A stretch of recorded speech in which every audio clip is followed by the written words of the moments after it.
The internet, a fantastic tool for shopping around, comparing prices and getting the top deals.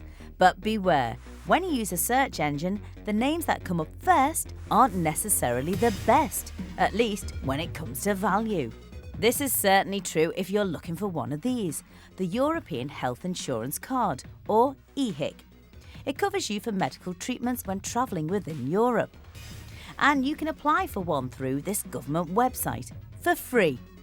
But do a search for EHIC on Google and it's other sites that appear at the top of the list. Like this one, applyEHIC.org. It looks good. It gives you all the medical cover you'd expect, your application is checked and verified, and it even says there's an optional express service available. But there's a catch. They want you to pay a fee, $19.99 for a new card. They also charge £9.99 for renewing a card, something this viewer realised all too late. We were going on holiday. Had a holiday list. First thing, Googled obviously, EHIC card came up. One at the top of the list, it looked quite official to me. I thought the fact of being charged was all part of the new government cutbacks, and they were charging for these things. I did in fact check later on and found I could have actually gone onto the official website and I could have got it free. What did annoy me was the fact that I've been caught, which I never thought I would do, but there you go, that's life. So, how do companies like this obtain such a prominent position when you do a search? Answer: they pay Google to ensure these links get to the top. Google says it only allows it if a company can accurately represent the added value they're charging for.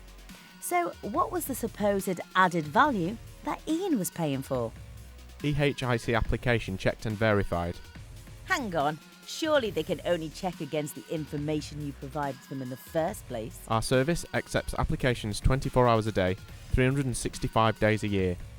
OK, they may be able to accept applications around the clock, but only the NHS site can fully process them. And what about that other feature, the optional express service? Well, we've checked with the Department of Health and it says it's the same process for everyone. There is absolutely no way the company can put your application through the NHS system any quicker. The Apply EHIC site does display a link to the official NHS site, as it's supposed to, but it only made it clear that the NHS service is free after we wrote to them. At least that website isn't designed to look like an official government site, like this one was.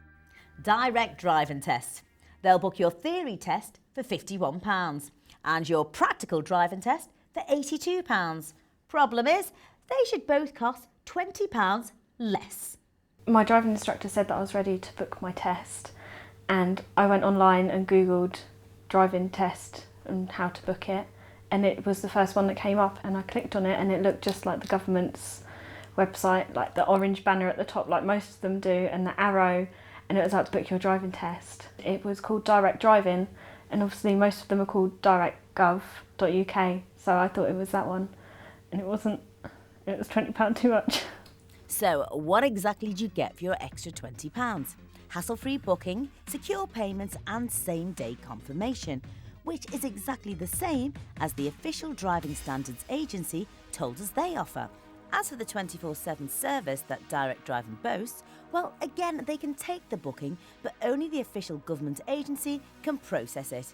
So where's the added value there, Google? British travellers heading to the United States could certainly do with some value. Their compulsory ESTA visas used to be free, but the US government now charges. Scott Robinson booked to go to New York with his girlfriend back in January. Near the time of departure, they went to apply for their visas. I booked my holiday with Expedia, and as they gave me a good deal on my holiday, I thought I'd use them to direct me to where to get my visa from. When Scott went onto the Expedia website, he found the most prominent visa site advertised was this, Visa Central, which charged him £40 per application. But if he'd gone to the official US government ESTA site, which Expedia mentions less prominently, those visas would have been just $14 each. That's around £9. Being the first time I had to apply for a visa, I believed that the website was the right place to be, but obviously I was wrong. The Expedia site does tell customers that Visa Central charges a fee, and Visa Central says it does offer a range of benefits, such as live telephone and email assistance by experts. But after Scott complained about his charges, they refunded him.